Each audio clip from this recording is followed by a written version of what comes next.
प्रिय विद्यार्थियों, कक्षा प्लस की ऑनलाइन क्लासेज में आपका हार्दिक अभिनंदन है। अपने प्रश्नोत्तरी का सिस्टम चल रहा था, आगे से आगे अपने टॉपिक वाइज प्रश्नोत्तरी कर रहे थे। आज उसी प्रश्नोत्तरी में आगे बढ़ते हुए आज का टॉपिक अपना रहेगा सीसीई के जितने भी संभावित क्वेश्चंस बनते हैं वो अपने डिस्कस करेंगे। तो समय की बर्बाद ना करते हुए आप अपनी परीक्षा को मद्देनज़र रखते हुए ये क्वेश्चंस जरूर करें। शुरू करते हैं आज के अपने क्वेश्चंस सीसी के ऊपर। सबसे पहला क्वेश्चन है अपना सीसी की full form. First question, CCE की फुल फॉर्म क्या है? जैसे कि मैंने थ्योरी में करवाया है, अगर आपने मेरी थ्योरी नहीं पढ़ी है तो कक्षा प्लस के चैनल को सब्सक्राइब करें और मेरी क्लासेस को देखें, उसमें आपको इन क्वेश्चंस के उत्तर मिलेंगे। सीसी की फुल फॉर्म है कंटिन्यूस एंड कंप्रहेंसिव एवोल्यूशन। आज के क्वेश्चन में आपके लिए वन लाइनर लेके आई हूँ। तो सबसे पहले सीसी की फुल फॉर्म देखते हैं। C continuous, C comprehensive and evolution. Hindi में अपने इसको कहेंगे मूल्यांकन करना। कैसा मूल्यांकन करना? सतत एवं व्यापक मूल्यांकन। तो सीसी की full form continuous and comprehensive evolution, सतत एवं व्यापक मूल्यांकन। आरटी एक्ट 2009 की कौन सी धारा में सीसी की बात कही गई है? आरटी एक्ट की कौन सी धारा में सीसी की बात कही गई है? 29 के। कौन सी धारा में? 29 के में सीसी की बात कही गई है कि विद्यालय में सीसी पैटर्न को लागू किया जाना चाहिए। थर्ड क्वेश्चन, सीबीएसई ने सबसे पहले कौन से सन में सीसी को कक्षा 9 के लिए 9 के विद्यार्थियों के लिए लागू किया? कौन से सन में किया? 2009 में। आप कक्षा 9 है, 9 से 9 कर लो और 002। 2009 में को किसने लागू किया था सबसे पहले? सीबीएसई बोर्ड ने। फोर्थ क्वेश्चन अपना बनता है कि पूरे देश में सीसी को लागू कब किया गया? 1 अप्रैल 2010 को पूरे देश में सीसी पैटर्न को लागू कर दिया गया। कब लागू किया गया? 1 अप्रैल 2010 को। फिफ्थ क्वेश्चन, सतत और व्यापक मूल्यांकन मुख्य रूप से किस बात पर बल देता है? इसमें मुख्य रूप से किस बात पे बल दिया गया भाई? बच्चों के सुधार के लिए लगातार परीक्षण करने पर। बच्चा स्टडी कर रहा है, उसके बीच में क्या करवाते जाओ, उनसे उनका मूल्यांकन करते जाओ ताकि अपने ये जान पाए कि बच्चों ने क्या सीखा है, कहाँ उसमें कमी रही है और क्या उसका सिखाना है। तो भी लगातार किस पे बल देता है? ये परीक्षण पे।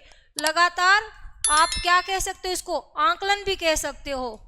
पूरे वर्ष भर में बीच में उसका क्या करते जाओ? आंकलन करते जाओ। आंकलन कैसे करेंगे? आपको जैसे पता है कि FA1, FA2, फिर SA1 होता है, फिर FA3, FA4, फिर SA2। इनसे अपने इसका बच्चे का क्या कर सकते हैं? लगातार आंकलन कर सकते हैं।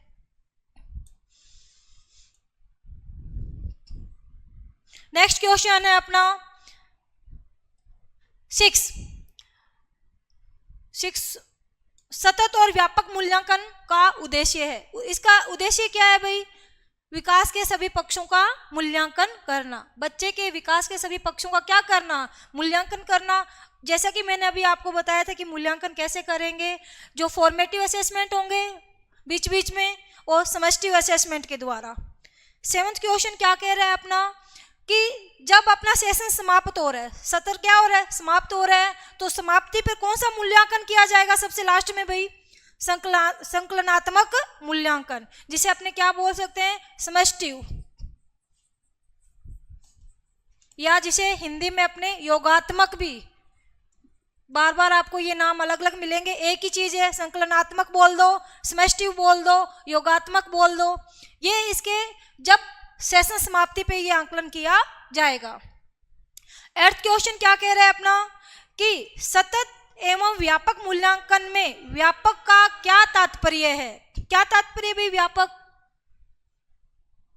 विद्यार्थियों के शैक्षणिक एवं सह शैक्षणिक आयामों का मूल्यांकन करना। यूं नहीं कि सिर्फ बच्चे का शैक्षिक ही पक्ष देखा जाएगा, उसका सह शैक्षणिक पक्ष भी देखा जाएगा कि बच्चा पढ़ाई के साथ साथ अन्य जो गतिविधियां हो रही है, करिकुलम हो रहा है, उसमें बच्चा कैसा है, दोनों पक्षों का क्या किया जाएगा, मूल्यांकन किया जाएगा। तो व्यापक का मतलब है अपना पढ़ाई के साथ में जितनी भी क्या है स्कूल में एक्टिविटीज होती है, खेल कूद है, संगीत है, सांस्कृतिक प्रोग्राम है, सब इन दोनों का क्या करना है, आकलन करना है। यही अपना क्या कहलाता है, व्यापक आकलन कहलाता है। 9th क्वेश्चन, कौन सा मूल्यांकन अनुदेशन के दौरान दिया जाता है? अनुदेशन क्या होता है? शिक्षण के दौरान दिया जाता है। क्या बोलेंगे, निर्माणात्मक, रचनात्मक या FA फॉर्मेटिव असेसमेंट? कब दिया जाता है? शिक्षण के दौरान दिया जाता है। आज का अपना 10वां क्वेश्चन है कि छात्रों की अधिगम संबंधी समस्या का पता कैसे चलता, कब चलता है भाई? निदानात्मक परीक्षण से। जब मैंने आपको थ्योरी कराई थी, मैंने आपको बताया था कि निदानात्मक का क्या मतलब है, समस्या ढूंढना, समस्या का क्या करना, पता लगाना, पता लगाना समस्या का, फिर उसका क्या किया जाता है, उपचारात्मक शिक्षण करवाया जाता है उस बच्चे को। तो समस्या का पता कैसे चलता है? निदानात्मक परीक्षण से। जब बच्चे का अपने FA1 FA2 लेंगे तो शिक्षक को पता लगेगा कि बच्चा किस पक्ष में कमजोर है और अपने को उस समस्या को दूर करने के लिए क्या उपचार करना चाहिए। 11th क्वेश्चन कह रहा है अपना कि मूल्यांकन उपागम में प्राथमिकता किसे दी जानी चाहिए? किसे दी जानी चाहिए भाई? आपके जो भी शिक्षण उद्देश्य है अपने मूल्यांकन में उसी को ही क्या देंगे, प्राथमिकता देंगे। नेक्स्ट क्वेश्चन बनता है अपना 12th है कि लेखन कौशल के मूल्यांकन का सर्वश्रेष्ठ तरीका कौन सा है? लेखन कौशल के मूल्यांकन का सर्वश्रेष्ठ तरीका कौन सा है? लेखन कौशल क्या होता है कि बच्चा लिखने में क्या गलतियां कर रहा है, उसको पकड़ने के लिए अपने क्या विधि या क्या तरीका अपनाएंगे? अनुभव लेखन। बच्चे को दे दो कि आप अपने अनुभव लिखो और उसको अपने जब चेक करेंगे तो पता लग जाएगा कि बच्चा लेखन कौशल में कैसा है। तो क्या आंसर आएगा? अनुभव लेखन। 13th क्वेश्चन बोल रहा है अपना कि कौन सा मूल्यांकन कार्ड किसी पाठ्य पुस्तक के स्तर को निर्धारित करता है? हंटर। कौन सा कार्ड करेगा? हंटर स्कोर कार्ड करेगा। 14वां क्वेश्चन, एक शिक्षक की सबसे महत्वपूर्ण चुनौती क्या है? शिक्षण अधिगम प्रक्रिया को आनंदप्रद बनाना। शिक्षक गृह कार्य चेक कर सकता है, डिसिप्लिन भी कक्षा में बना सकता है, परंतु कक्षा जब आनंदप्रद बन जाएगी, रुचिकर बन जाएगी तो विद्यार्थी उसमें रुचि लेंगे, अपने आप गृह कार्य करेंगे, डिसिप्लिन सब कुछ बन जाएगा। तो सबसे महत्वपूर्ण चुनौती क्या आती है? अपने सब्जेक्ट को पढ़ाते टाइम रुचिकर बनाना बच्चों के लिए एक शिक्षण अधिगम प्रक्रिया की सबसे महत्वपूर्ण चुनौती है। 15 क्वेश्चन, मूल्यांकन का केंद्र बिंदु होना चाहिए। क्या होना चाहिए? अधिगम को आगे बढ़ाना, समस्या को पहचान कर उसका निदान उपचार करके अपने अधिगम को आगे बढ़ाना। 16वां क्वेश्चन, औपचारिक CC में औपचारिक एवं योगात्मक निर्धारण का कुल प्रतिशत है। औपचारिक जिसे आप बोल दो निर्माणात्मक, कितना प्रतिशत रहता है भाई? वेटेज रहता है 40% और 60%।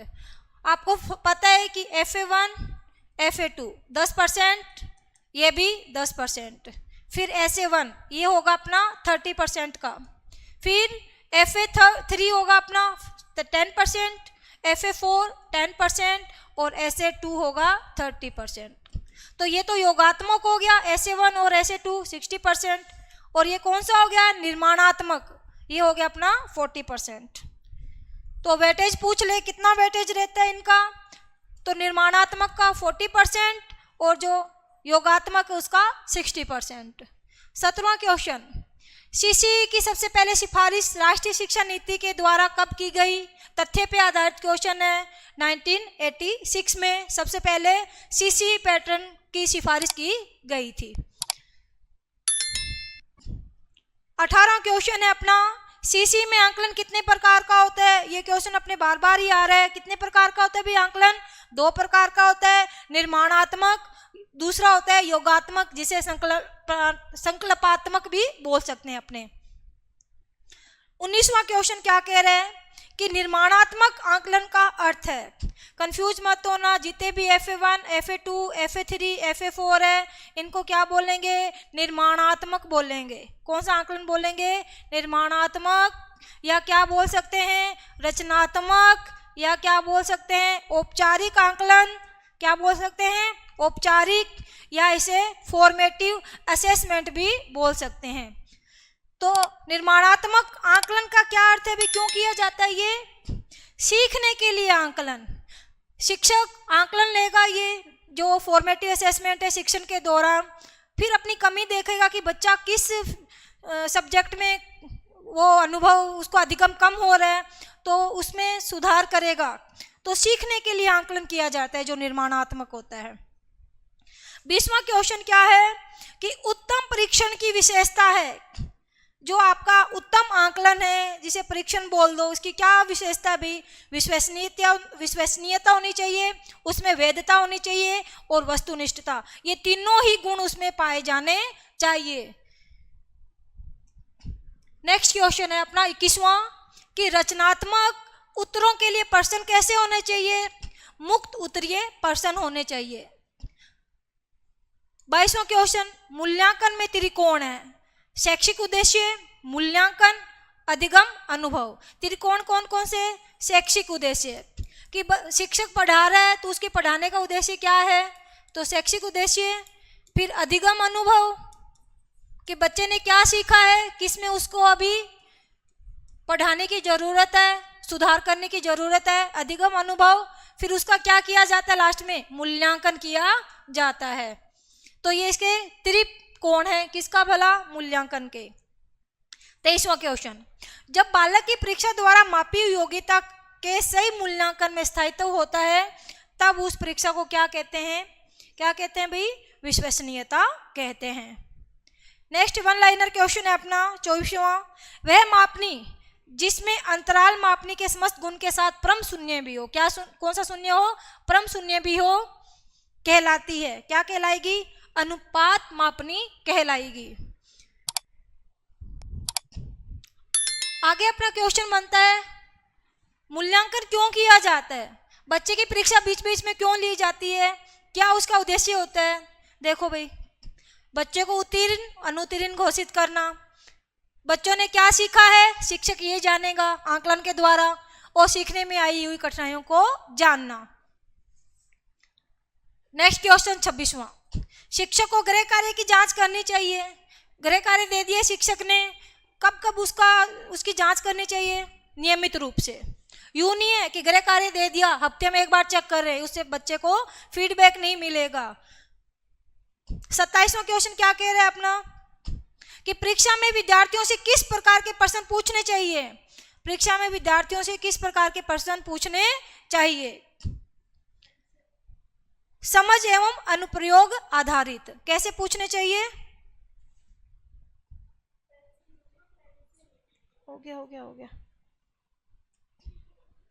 समझ एवं अनुप्रयोग आधारित क्वेश्चन पूछने चाहिए। 28वां क्वेश्चन क्या कह रहे हैं? मूल्यांकन का अर्थ है। आपको एक सिर्फ पूछ ले, इवोल्यूशन का क्या अर्थ है, मूल्यांकन आंकलन का क्या अर्थ है? आंसर बनेगा निर्णय करना। क्या निर्णय करना? कि बच्चे ने क्या सीखा है, उसको कितना सिखाने की अभी आवश्यकता है, तो निर्णय करना मूल्यांकन का अपना अर्थ बनता है। 29 क्वेश्चन, वस्तुनिष्ठ प्रश्न। वस्तुनिष्ठ प्रश्न कौन से होते हैं? कोई क्वेश्चन दे दिया और उसके उत्तर है ए, ब, स और दे। ये आपके कौन से क्वेश्चन हो गए? वस्तुनिष्ठ। और भी वस्तुनिष्ठ के उदाहरण दे सकते हैं, सत्य या असत्य वाले क्वेश्चन। ये भी कौन से होते हैं? वस्तुनिष्ठ होते हैं। आप अपने मन के अनुभव या बना के उत्तर इसमें नहीं लिख सकते, इसका उत्तर एक स्पष्ट होता है, उसको क्या बोलते हैं? वस्तुनिष्ठ प्रश्न। सबसे बड़ी क्या विशेषता होती है? उसका एक ही उत्तर होता है। क्या उत्तर होता है? उसका एक ही उत्तर होता है वस्तुनिष्ठ प्रश्न की। 30वां क्वेश्चन, सर्वाधिक प्रभावी मूल्यांकन पद्धति कौन सी है भाई? सेमेस्टर प्रणाली। कौन सी प्रणाली? सेमेस्टर प्रणाली। 31वां क्वेश्चन, उपचारात्मक शिक्षण की सफलता निर्भर करती है। मैंने आपको बताया था, जब मैंने थ्योरी करवाई थी आपको मैंने बताया था कि जब निर्माणात्मक आकलन किया जाता है तो शिक्षक को निदानात्मक और उपचारात्मक शिक्षण की जरूरत पड़ती है। निदानात्मक तो क्या होता है? समस्या पहचानता है अध्यापक, उपचारात्मक में उसका उपचार करते हैं, उस बच्चे को इस कमी को दूर करते हैं। तो उपचारात्मक शिक्षण की सफलता किस पे निर्भर करती है? समस्याओं के कारणों की सही पहचान पर। ठीक है, समस्या को सही अगर पहचान लिया और उसका उपचार सही कर दिया है तो अपने उपचारात्मक शिक्षण की सफलता निर्भर करती है उस पे भाई। 32वां क्वेश्चन, वे पर्सन जिसके उत्तर हेतु हाँ या नहीं में से एक का चयन करना हो उन्हें वर्गीकृत किया जा सकता है। किस में करेंगे भाई उसको वर्गीकृत? वस्तुनिष्ठ में। अभी बताया था मैंने आपको, सत्य असत्य एबीसीडी हाँ ना वाले क्वेश्चन किस में आएंगे? वस्तुनिष्ठ पर्सन में आएंगे। 33वां क्वेश्चन, बहुविकल्पी पर्सन बच्चों की किस योग्यता का आंकलन करते हैं? यही वही आ गया भाई, वस्तुनिष्ठ पर्सन सही उत्तर की पहचान करने में। अभी आपका एग्जाम होगा उसमें आपको यही आपका आंकलन यही होने वाला है, वस्तुनिष्ठ वाला ही। 34वां क्वेश्चन, एक शिक्षक ने प्रश्न पत्र बनाने के बाद ये जांच किया कि क्या प्रश्न परीक्षण के विशिष्ट उद्देश्यों की परीक्षा जो वो ले रहा है वो उस पे है कि नहीं है। एक शिक्षक प्रश्न पत्र बनाने के बाद ये जांच करता है कि क्या प्रश्न परीक्षण के विशिष्ट उद्देश्यों की परीक्षा ले रहे हैं। ये मुख्य रूप से प्रश्न पत्र की क्या जांच कर रहा है कि शिक्षक ने जो प्रश्न बनाया है वो बच्चों की सही जांच कर रहा है कि नहीं कर रहा है, ये शिक्षक जांच कर रहा है अपना। तो इसमें क्या आएगा? वैधता। टीचर किसकी जांच कर रहा है? प्रश्न पत्र की वैधता की जांच कर रहा है। 35वां क्वेश्चन, ग्रेडिंग ए बेस, वो जो आपको ग्रेड मिलती है ए बी सी, कोडिंग अंकन और क्रेडिट संचय प्रणालियों के कुछ उदाहरण है। किस चीज के उदाहरण है ये? अधिगमकर्ता, जिसे अपने शिक्षार्थी बोल दो, छात्र बोल दो, कि उपलब्धि के आंकलन की गणना विधि, कि शिक्षार्थियों ने ए ग्रेड लिए, बी ग्रेड लिए, क्या ग्रेड उसने प्राप्त किया है, मूल्यांकन करते हैं इसके आधार पे।